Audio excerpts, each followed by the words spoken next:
en los últimos tiempos, no tocamos, y es el versículo 2, Apocalipsis 13, verso 2. Y ahí se nombran 3 animales diferentes. 3 animales que los que hemos estudiado la Biblia sabemos qué está tratando de decir Juan, de una forma, digamos, oculta, ¿no? Apocalipsis 13:2 dice que la bestia, y hablamos del anticristo,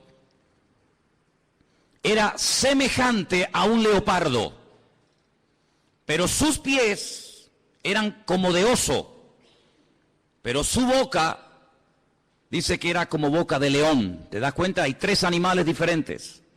Su apariencia, la palabra semejante es muy importante en la Biblia. Selem. Cuando tenemos una fotografía, tenemos una imagen de una persona real, de una persona que existe, pero tenemos una fotografía, una imagen para que te hagas una idea de cómo es esa persona. Entonces la Biblia nos enseña que la semejanza, el aspecto exterior de este líder mundial, de este político llamado el anticristo, es semejante a un leopardo. Pero su forma de actuar, los pies, cómo camina, cómo se comporta, cómo actúa, es como un oso. Pero cuando habla, cuando da a conocer su mensaje, dice que es como un león. Claro, para entender esto, uno tiene que ir al libro de Daniel. Yo siempre he dicho que la Biblia es una especie de gran rompecabezas, un gran puzzle. Hay cosas que Daniel dice que el Apocalipsis te explica. Y hay cosas que lees en el Apocalipsis que si no conoces Daniel, no puedes entender nunca. La Biblia nos enseña que en el Antiguo Testamento, en la época del profeta Daniel en Babilonia, él tuvo un sueño una noche. Y él dice que vio 4 animales que le llamaron tremendamente la atención. Dice que él vio a un león con alas. Dice que vio a un oso que estaba apoyado sobre una pata más que de otra. Luego ve a un leopardo que tiene 4 cabezas y ve a una bestia, que fue la que más le llamó la atención a Daniel. Gracias al Señor, ese sueño, el Señor se lo interpretó y le dijo lo que significa. Por eso no tenemos que inventarnos nada. Simplemente ir a la Biblia y ver qué explicación le dio el Señor a Daniel sobre ese animal, esos animales. Y le dijo, mira, el león es Babilonia. Amén. El león es el imperio que en este momento tú conoces y gobierna toda la tierra, Babilonia. Ese imperio caería, ese imperio desaparecería con el paso del tiempo y se levantaría otro imperio, que era el imperio de los medos persas, que está tipificado o representado por el oso. Los medos persas también caerían, desaparecerían de la escena mundial y se levantaría un tercer imperio tremendamente poderoso, el imperio de Alejandro Magno, los griegos, representado con un leopardo de 4 cabezas. Y finalmente dice que ve una bestia, no es un animal normal y corriente, es algo extraño, es una bestia, es un monstruo que dice que tiene 10 cuernos y bueno, es un animal indescriptible porque ya te digo, no existe. La historia nos enseña que Alejandro Magno, cuando murió, no dejó descendencia. No ocupó su hijo y posteriormente el hijo de su hijo el trono, sino que Alejandro Magno murió sin dejar descendencia. Algunos dicen que era homosexual y que nunca se casó y tuvo hijos.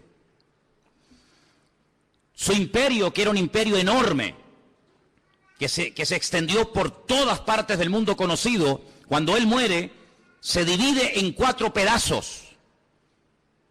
Y 4 de sus generales más conocidos, Casandro, Lisimaco, Teleuco y Ptolomeo, se apoderaron de lo que antiguamente fue un solo reino, pero que ahora son 4.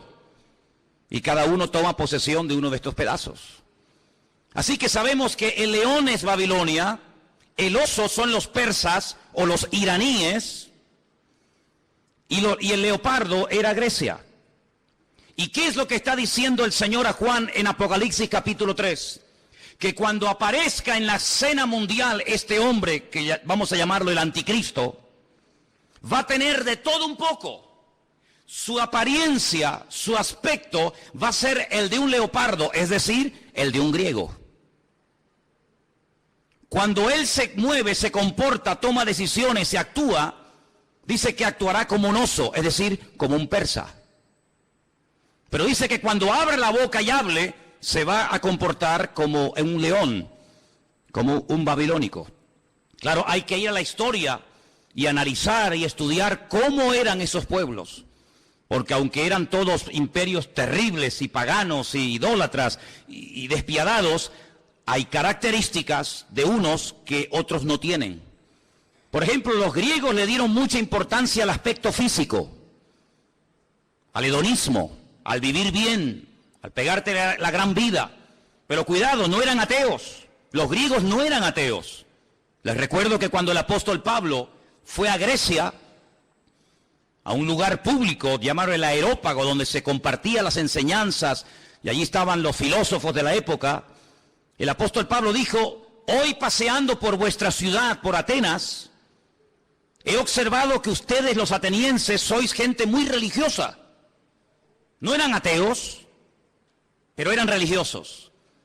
Dice que al apóstol Pablo le llamó la atención que vio un altar donde no había ninguna imagen, pero había una inscripción que decía: al Dios no conocido. Es decir, por si acaso nos hemos olvidado de reverenciar o de adorar a un Dios que no sabemos cómo es, le ponemos una inscripción para que no se sienta ofendido. Luego, una de las características de los griegos era que le daban mucha importancia a la cultura, a la filosofía, a los deportes. Ellos fueron los inventores, los creadores de las Olimpiadas. Ellos le daban mucha importancia al aspecto físico. Llenaron toda Jerusalén y el mundo conocido de antaño de gimnasios. Le daban mucha importancia al culturismo, al aspecto físico. Pero también eran personas que tenían grandes problemas con la lujuria. La mayoría de ellos eran bisexuales, le gustaban tanto los hombres como las mujeres. Eran personas que no tenían ningún tipo de escrúpulos. Eran personas que no tenían ningún tipo de moral. Eran personas que le daban rienda suelta a cualquier impulso de la carne. Con tal de que te sientas bien, lo puedes hacer. ¿Quieres ser homosexual y eso te hace sentir bien? Adelante. ¿Quieres ser cualquier otra cosa? Adelante. En otras palabras, no te reprimas. No tengas ningún recato, ningún principio moral o espiritual, sino rienda suelta a los impulsos. El anticristo será así. El anticristo no será un ateo, pero será una persona, un libertino, una persona que le dará igual lo que sea, con tal de que la gente se sienta contenta y feliz. Por eso dice que su aspecto, su forma de ser, es como la de un griego, una persona que le da lugar a la carne, al hedonismo. Pero dice que cuando actúa como un oso, como un persa.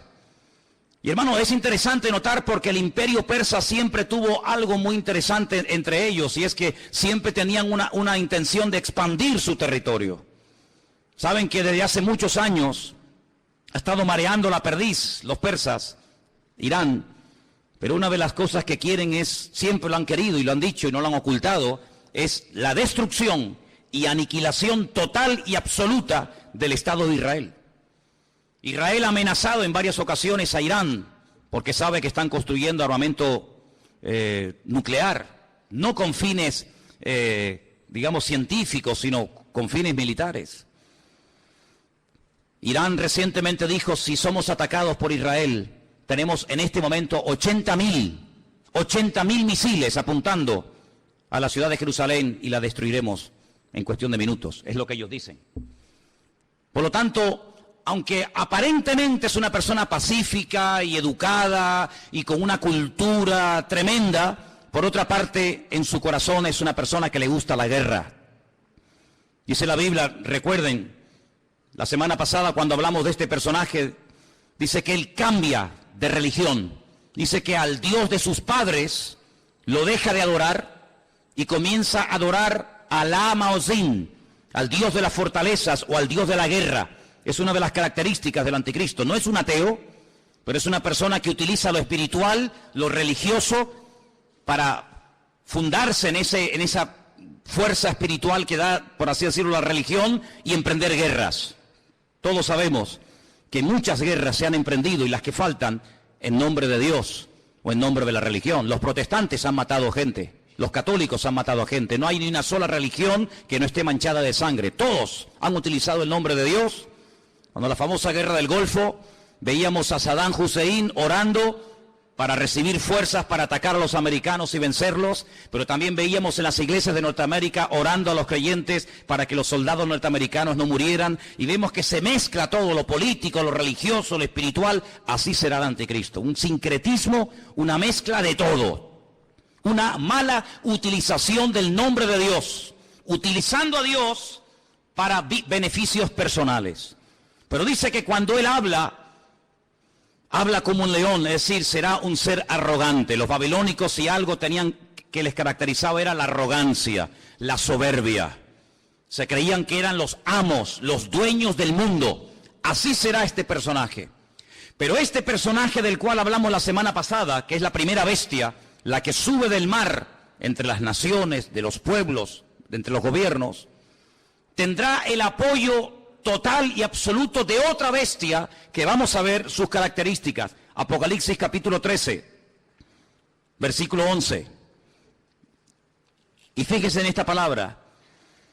Después vi otra, no es la misma, es otra bestia que subía de la tierra. La primera bestia subía del mar, la segunda sube de la tierra. Tenía 2 cuernos semejantes a los de un cordero, pero cuando hablaba como un dragón. Jesús dijo en cierta ocasión que de la abundancia del corazón habla la boca. ¿Cuántos dicen amén? Su aspecto es un cordero, pero en cuanto abre la boca sale toda la basura que tiene dentro y se da a conocer lo que realmente lleva: maldad y muerte por todas partes. Dice que ejerce toda la autoridad de la primera bestia en presencia de ella. Hace que la tierra y los moradores de ella adoren a la primera bestia, cuya herida mortal fue sanada. Versículo 13. También hace grandes señales, de tal manera que aún hace descender fuego del cielo a la tierra delante de los hombres. Versículo 14. Engaña a los moradores de la tierra con las señales que se le ha permitido hacer en presencia de la bestia, mandando a los moradores de la tierra que le hagan imagen a la bestia que tiene la espada, la herida de espada, y vivió. Se le permitió infundir aliento a la imagen de la bestia, para que la imagen hablase e hiciese matar a todo el que no la adorase. Verso 16. Hacía que a todos, pequeños y grandes, ricos y pobres, libres y esclavos, se les pusiese una marca en la mano derecha o en la frente, y que ninguno pudiese comprar ni vender sino el que tuviese la marca, o el nombre de la bestia, o el número de su nombre. Dice, aquí hay sabiduría.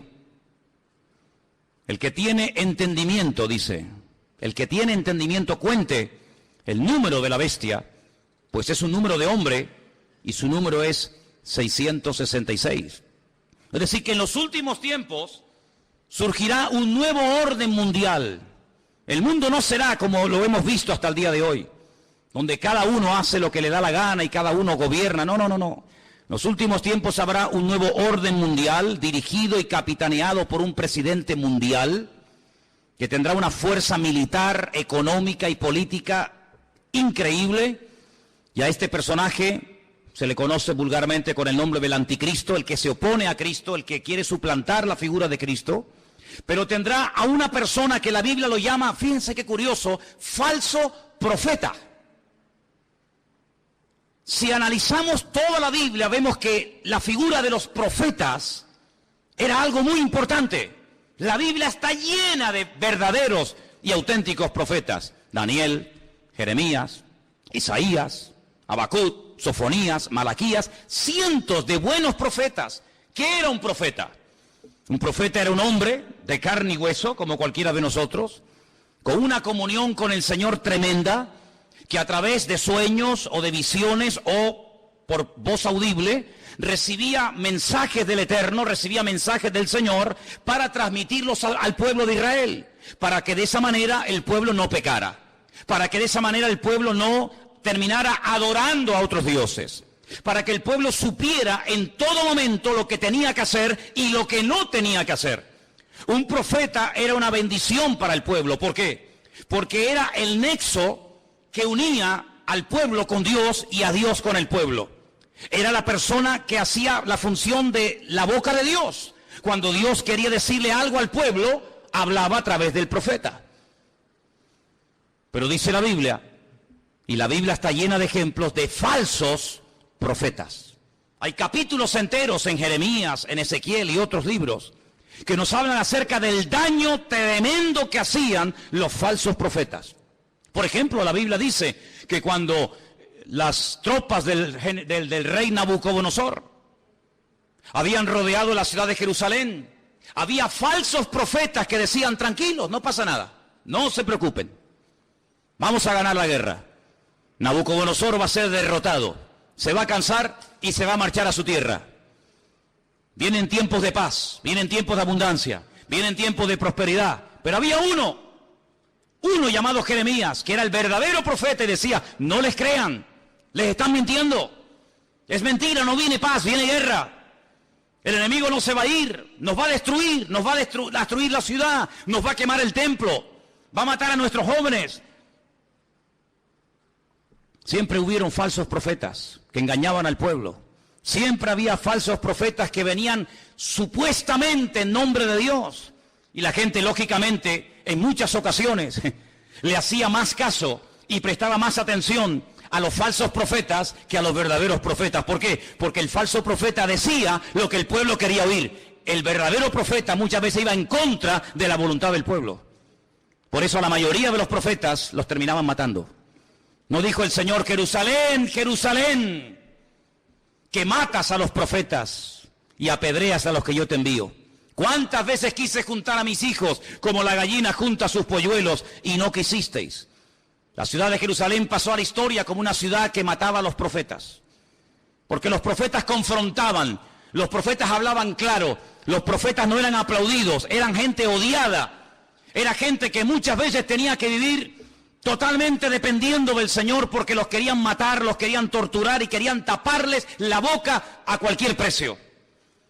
Y curiosamente dice la Biblia que el anticristo tendrá el apoyo incondicional de un hombre que no va a ser un político. Recuerda eso, el falso profeta no será un político, será una persona que se encargará fundamentalmente de 4 cosas. Primera, lo hemos leído, versículo 12, hará todo lo posible para que todas las naciones de la tierra reconozcan la autoridad y se sometan a la autoridad del anticristo. Es decir, no atrae la gente hacia sí mismo, sino que atrae la gente hacia el anticristo. Es decir, será en relaciones públicas del anticristo, el que le hará la publicidad, la propaganda, el que irá por los platós de televisión, por las emisoras de radio, el que dará todo tipo de ruedas de prensa y de respuestas a las naciones, presentando a este hombre como la alternativa real y genuina que el mundo necesita. Les puedo asegurar que será conocido en todas partes de la tierra. Un hombre carismático, un hombre que sabrá llevarse bien con los árabes, con los judíos, con los musulmanes, con los católicos, con los evangélicos, con los ateos, con todo el mundo.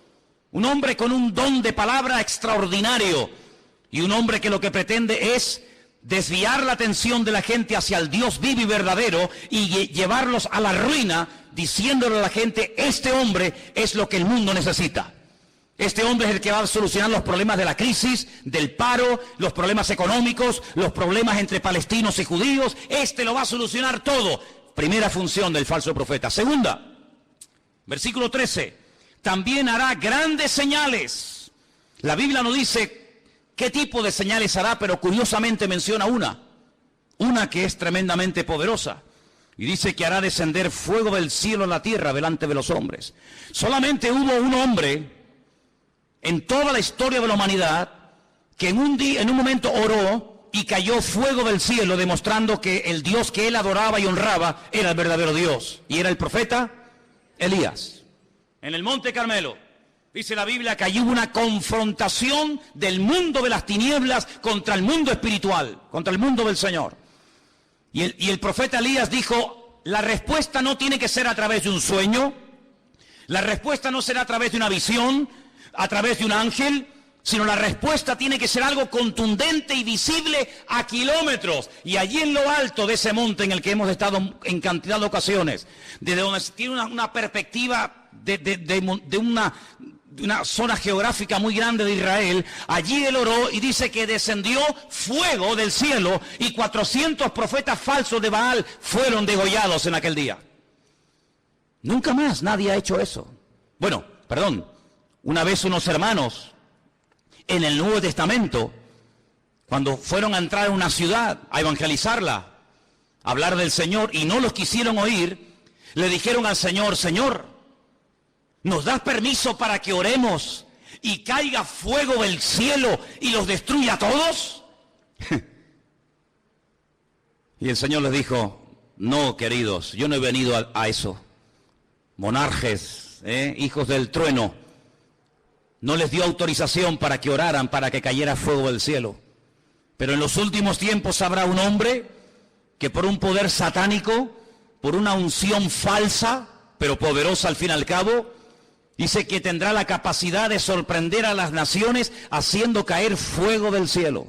Será una de las muchas señales que este hombre haga. Así que primero intenta llevar a la gente al anticristo. Segundo, hará grandes señales. Tercero, versículo 14. Engañará a los moradores de la tierra con las señales que se le ha permitido hacer. Jesús dijo en Mateo capítulo 24, hoy se ha leído este capítulo aquí en el púlpito. En Mateo capítulo 24 dice que cuando Jesús salía del templo de Jerusalén, los discípulos le dijeron, Señor, observa, qué templo tan hermoso tenemos. Un templo maravilloso, es una maravilla para nosotros los judíos tener un templo tan bonito en nuestra ciudad de Jerusalén. Jesús les dijo, no quedará piedra sobre piedra que no sea destruida. Cuando ellos cruzan el torrente de Cedrón y se van al monte de los olivos, allí 4 de sus discípulos, 4 solamente, le dicen, Señor, ¿cómo? ¿Cuándo? ¿Cómo que va a ser nuestro templo destruido? Dinos, ¿qué señal habrá de tu venida y del fin del siglo? Y el Señor les da un mensaje tremendo que les animo a que lo vuelvan a leer en casa. Mateo 24, también lo tienen en Lucas 21. Y una de las cosas que repite reiteradamente el Señor es esta: mirad que nadie os engañe. ¿Cuántos dicen amén? Que nadie os engañe. Y curiosamente dice, porque vendrán falsos cristos. ¿Qué significa la palabra Cristo? Tanto que la utilizamos los cristianos, tenemos que saber lo que significa, ¿no? Viene de la palabra hebrea Mashiach, que significa ungido. Vendrán muchos falsos ungidos. Eso es lo que está diciendo. No solamente personas que dirán, que yo soy el Mesías, sino vendrán vividores, farsantes, personas que utilizando el púlpito de las congregaciones, personas que utilizando medios de comunicación como la radio, la televisión, etcétera, engañarán a muchísimas personas, utilizando tal vez la manipulación, utilizando tal vez los problemas físicos, emocionales o espirituales de la gente. Dice, y a muchos engañarán. Pero el Señor dice, mirad que nadie os engañe, porque no solamente vendrán falsos ungidos, sino también dice, falsos profetas. ¿Qué es un profeta? Un profeta es un predicador, ¿sí o no?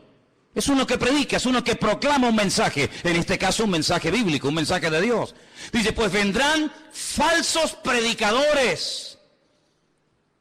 Y usted dice, pero hermano, ¿sabes lo que estás diciendo? Totalmente.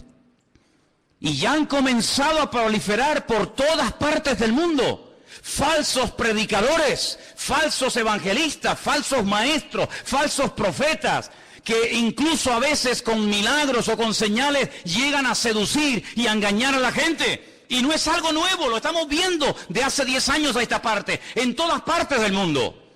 Pero en los últimos tiempos habrá una persona que será el máximo exponente del engaño y de la mentira, que la Biblia lo llama el falso profeta. ¿Y qué podemos hacer los cristianos? ¿Tenemos la obligación de creer todo lo que los pastores dicen?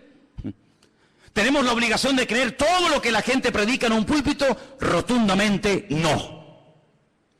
La Biblia nos enseña que cuando una persona proclama el Evangelio, y más cuando una persona se llama o se autodenomina profeta, la congregación, la audiencia, el pueblo que escucha el mensaje, tiene que filtrar, tiene que analizar, tiene que escudriñar si lo que este hombre está diciendo es palabra de Dios o es falso. No se puede decir amén a cualquier enseñanza, hermanos. Yo soy vuestro pastor hace 14 años en esta iglesia. Pero el día que yo me aparte del Evangelio, el día que yo me aparte de la verdad, el día que yo les enseñe algo falso, no me crean, no vengan más a este lugar. Porque la Biblia nos enseña que la oveja tiene la obligación de rumiar la comida antes de tragársela. ¿No hablamos hace poco de una de las características de las ovejas? ¿Sí o no? ¿Y cuál es una de las características de la oveja? Que es un animal rumiante. ¿Y qué es un rumiante? Un animal que primero mastica, mueve la comida, la saborea, la prueba, y luego después de haberla masticado bien, se la traga. Y esa es una de las características que tenía que tener un animal limpio para poder ser ingerido. El Señor dijo que tenga pezuña y que sea rumiante. Y el Señor quiere que tú seas, permíteme la palabra, un rumiante. Una persona que diga, un momento, te he oído, he prestado atención, he tomado buena nota. Perfecto. Déjame analizar a través de las Escrituras si lo que tú hoy nos has enseñado, si la palabra que nos has traído es bíblica o es mentira y es falsa. Dice la Biblia que cuando Pablo fue a la ciudad de Berea, ¿os acordáis?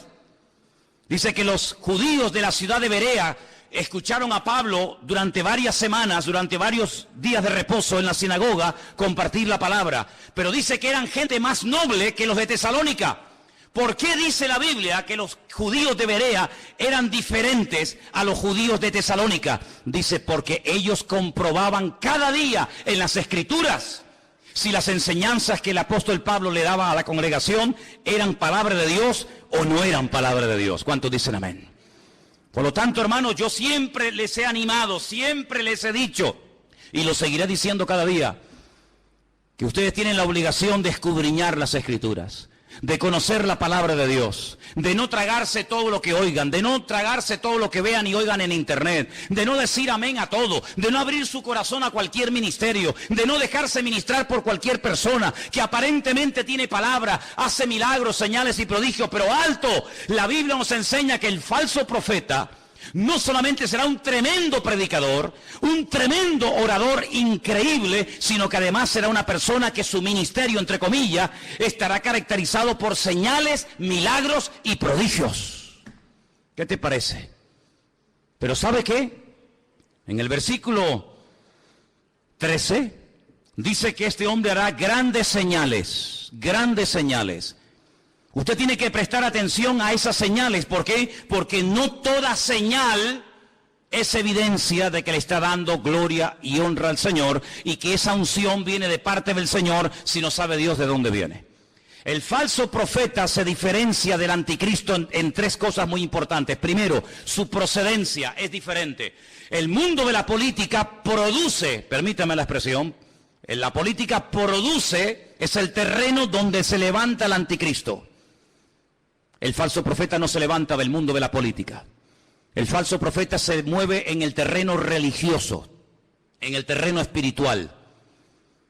¿Se han dado cuenta que en los últimos años ha habido muchos intentos por tener una religión? Lo intentó la New Age, la nueva era. Lo ha intentado el Vaticano en múltiples ocasiones con las famosas reuniones ecuménicas. Los Bahá'í ya propusieron hace muchos años haber una religión mundial, porque fíjense qué curioso, este continente en el que vivimos, el continente europeo, en 2 ocasiones se ha enfrentado a muerte un país contra otro. ¿Sí o no? Primera Guerra Mundial, Segunda Guerra Mundial, unos contra otros, millones de muertos, ciudades arrasadas completamente, familias destruidas. Europa quedó totalmente en ruinas. Pero eso ya pasó a la historia. Antes los que se peleaban, ahora son amigos. Ahora comen juntos.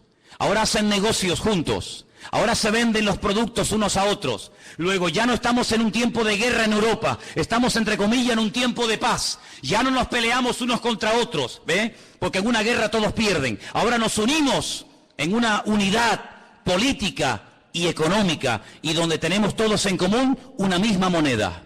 ¿Sí o no? Usted puede viajar por Europa, por muchos países, y no tiene que cambiar en un país la moneda, en otro la otra, sino que con una misma moneda se puede mover. Ya no hay fronteras. ¿Se acuerdan cuando viajamos por Europa?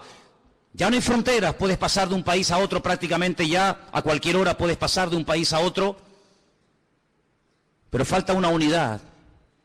Sí, hay una unidad militar, hay una unidad política, hay una unidad económica, pero no hay una unidad espiritual. El anticristo, a través del falso profeta, una de las cosas que tratará de mover en el mundo es que la gente llegue a la conclusión de que no es bueno que haya tantas religiones, sino que lo mejor es que haya una religión donde todos se sientan a gusto. Ya hace años están tratando de crear el Crislam. El Crislam, quieren unir el Islam con el cristianismo. En muchas congregaciones evangélicas, ya la palabra Jehová o la palabra Yahvé o la palabra el Eterno o la palabra Dios ha desaparecido. Ya hay una nueva versión circulando de la Biblia en muchas iglesias evangélicas del mundo donde aparece la palabra Alá. En el principio creó Alá los cielos y la tierra. Alá lo que estamos diciendo. En otras palabras, para llevarnos bien, quitemos la palabra Dios, pongamos la palabra Alá. Hay muchas Biblias donde han quitado la palabra sangre. Es increíble cómo puede haber instituciones evangélicas que han quitado la palabra sangre de la Biblia, porque es una palabra que no es una palabra que choca o es una palabra muy fuerte. Amados hermanos, vienen tiempos de cambios como ustedes no se pueden ni imaginar. Vienen tiempos en los que no solamente lo económico cambiará de una forma tremenda, sino lo espiritual cambiará de una forma que ustedes no se pueden ni imaginar. Ahora quiero leerles un versículo que se encuentra en Apocalipsis 16:13, donde dice que el falso profeta y el anticristo harán algo que muchas veces no se menciona. Y vamos a leerlo. Apocalipsis 16, versículo 13. Y dice así: vi salir de la boca del dragón, Satanás, de la boca de la bestia, el anticristo, y de la boca del falso profeta, 3 espíritus inmundos a manera de ranas. Son espíritus de demonios que hacen señales y van a los reyes de la tierra en todo el mundo para reunirlos a la batalla de aquel gran día del Dios Todopoderoso. Una de las cosas que el mundo tiene que conocer y ustedes, hermanos, tienen que saber, porque la Biblia lo profetiza con cientos y miles de años de antelación. Cuando te pregunta la gente, ¿y tú crees que habrá una tercera guerra mundial? ¿Crees que otra vez el mundo volverá a enfrentarse y a matarse y a pelear los unos contra los otros? Y yo te digo, no te quepa la menor duda. La pregunta no es si se van a pelear, la pregunta es ¿por qué tardan tanto en enfrentarse los unos contra los otros? El mundo se está convirtiendo en un caldo de cultivo donde la violencia y la agresividad será algo normal. Miren los colegios, hermanos.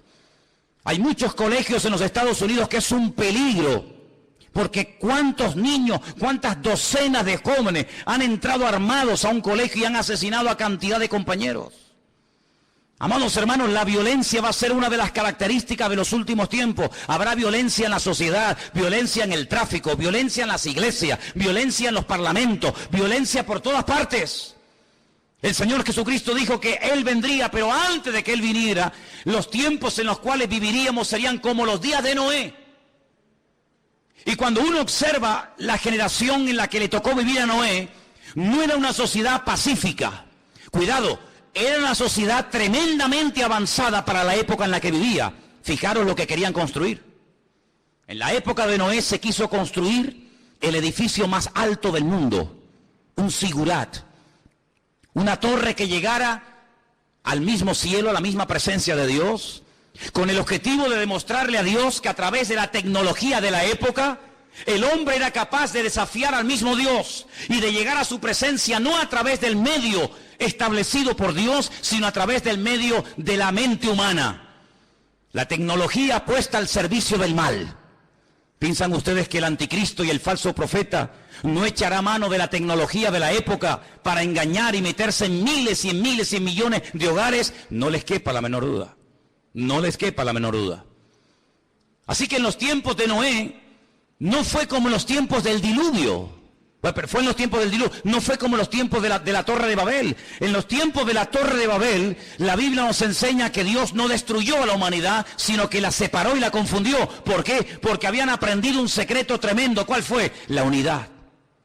Se unieron para lo malo. Sin embargo, en el tiempo del diluvio, se mataban los unos a los otros. El anticristo sabe perfectamente que la unidad tiene un poder tremendo. Por eso él lo que intenta es unir religiones, unir filosofías, unir diferentes estilos de vida para llevar a este mundo a la ruina y a la destrucción total. Una de las cosas que el hombre ha intentado y lo está consiguiendo desde los tiempos de la Edad Media es desterrar la palabra Dios, la palabra Biblia del vocabulario del ser humano. Hoy en día se oye hablar muy poco de Dios, muy poco de Biblia. ¿Por qué?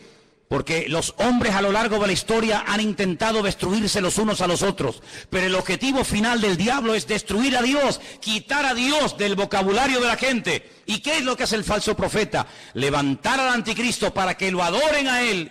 Y no es la primera vez que un hombre reclama honra y gloria para sí mismo. No es la primera vez que un César, que un faraón o que cualquier persona ha intentado levantarse más alto que Dios y matar y asesinar a todas aquellas personas que no lo apoyan y no lo reconocen.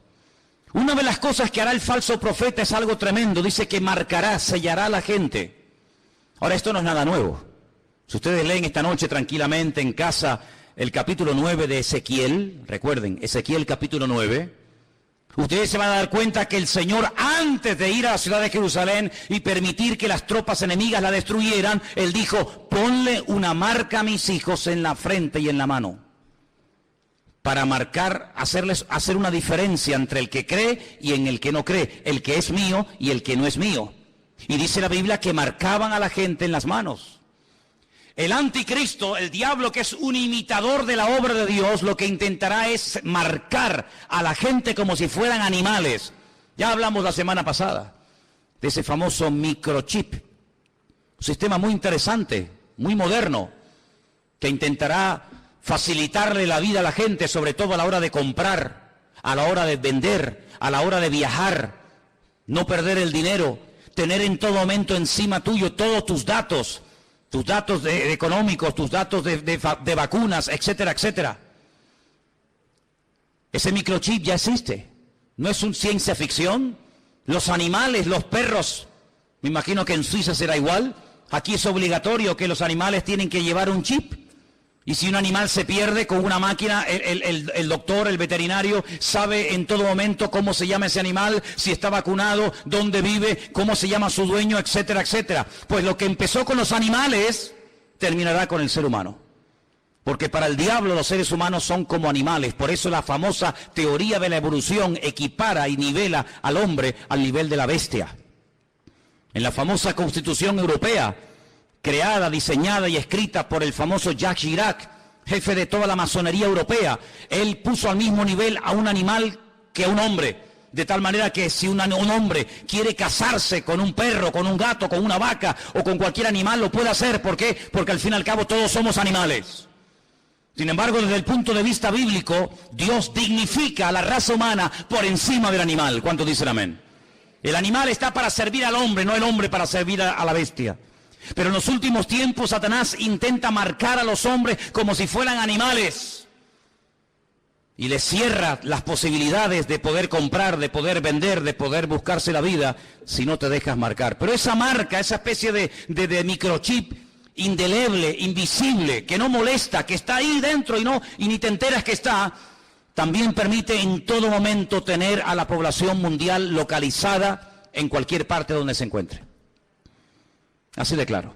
Dice que este microchip está alimentado por una pequeña pila de litio, de tal manera que si la persona en un momento determinado decide quitárselo y lo toca y lo abre, se envenena la sangre por esa sustancia. Pero en todo momento esa persona está localizada y ya en muchos lugares gente multimillonaria y personas importantes se están poniendo esa especie de marca de microchip interno en su piel. ¿Para qué? Para estar localizados en caso de que sean secuestrados y que en cualquier momento los puedan localizar.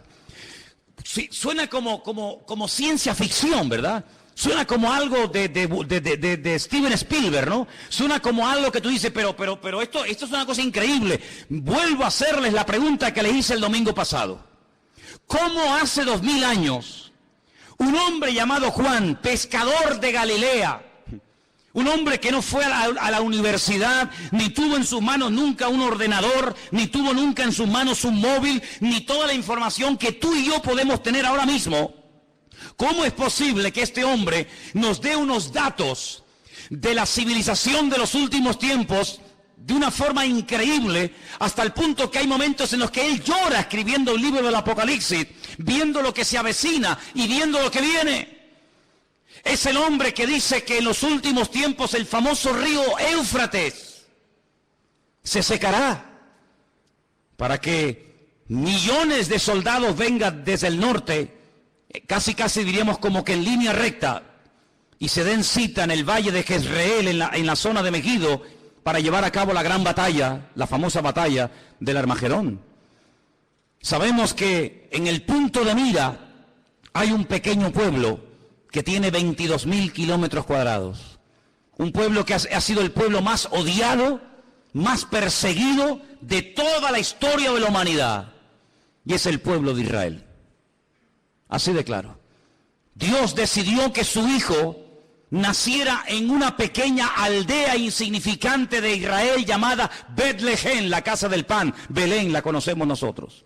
Dios decidió que su hijo naciera y viviera en ese pequeño país, que allí predicara, que allí sanara a los enfermos, que allí demostrara lo que era y a lo que vino, que allí lo mataran, que allí resucitara, que allí ascendiera y que allí volverá otra vez por segunda vez, según la palabra de Dios. Y sabemos que los tiempos se acortan. La Biblia dice que los últimos tiempos tendrán que ser acortados, porque si el Señor no acorta los tiempos, la maldad llegará a un nivel, a una envergadura de tal magnitud, que dice que nadie podría salvarse aunque quisiera. Por eso, amados hermanos, tenemos que doblar la guardia como iglesia. Tenemos que meternos en las páginas de la Biblia. Tenemos que conocer lo que dice la palabra de Dios acerca de los últimos tiempos. No dejarnos engañar, no dejarnos seducir, no dejarnos atraer por cosas que aparentemente son muy atractivas, muy bonitas y maravillosas, pero que su fin, dice la Biblia, pueden ser caminos de muerte. Analice todo lo que oye. Analice a la luz de la palabra de Dios todo lo que escucha.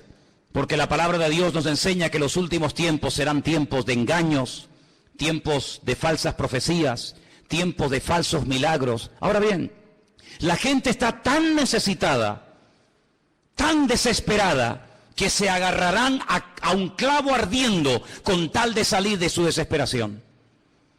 Nunca olvidaré cuando una persona enferma me dijo: si yo supiera en este momento que el diablo me puede sanar, le entregaría mi vida a él. Así me lo dijo. El diablo va a utilizar los problemas sociales, los problemas físicos, los problemas económicos de las familias. El diablo sabe perfectamente que hay un vacío en la sociedad que nada ni nadie logrará llenar jamás. Puedes tener mucho dinero, puedes viajar por el mundo entero, puedes tener la mejor casa de la tierra, puedes tener y tener y tener. Pero el Señor Jesucristo no solamente te ha creado para que llegues a tener ciertas y determinadas cosas en la vida, sino que el Señor nos ha creado con sus manos para que seamos su pueblo y estemos en plena comunión con Él. ¿Cuántos dicen amén? Por eso, amados hermanos, cuando ustedes escuchen a alguien, cuando ustedes oigan a alguien, cuando ustedes observen a alguien, háganse la siguiente pregunta: ¿a quién está levantando este hombre?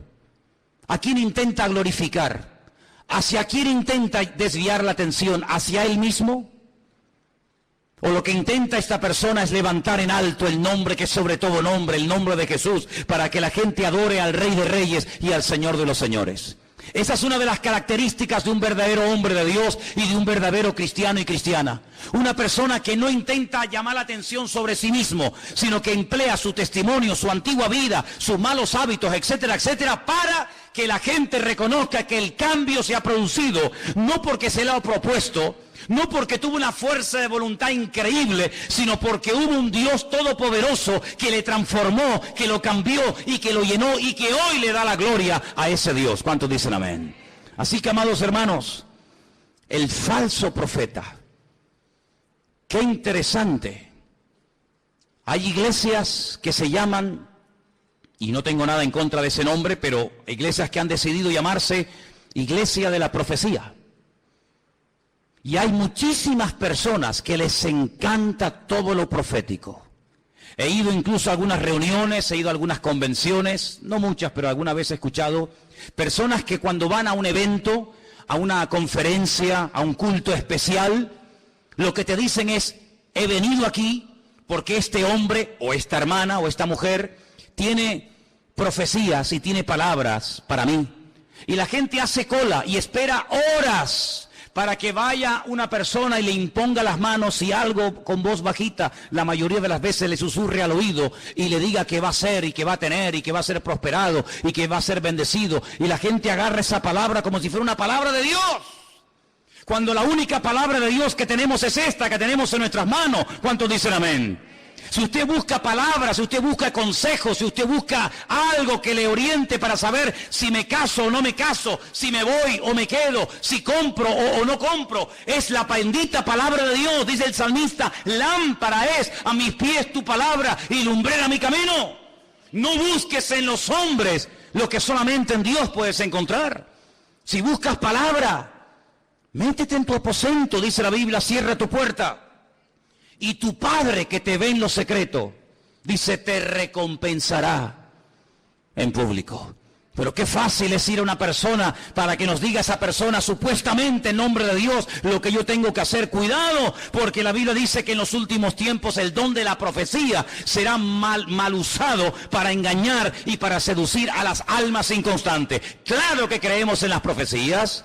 No menospreciéis las profecías, dice la Biblia, pero las profecías de la Biblia, no las profecías inventadas, no el producto de la imaginación. ¿Saben lo que decía Jeremías al pueblo? Ustedes, Dios...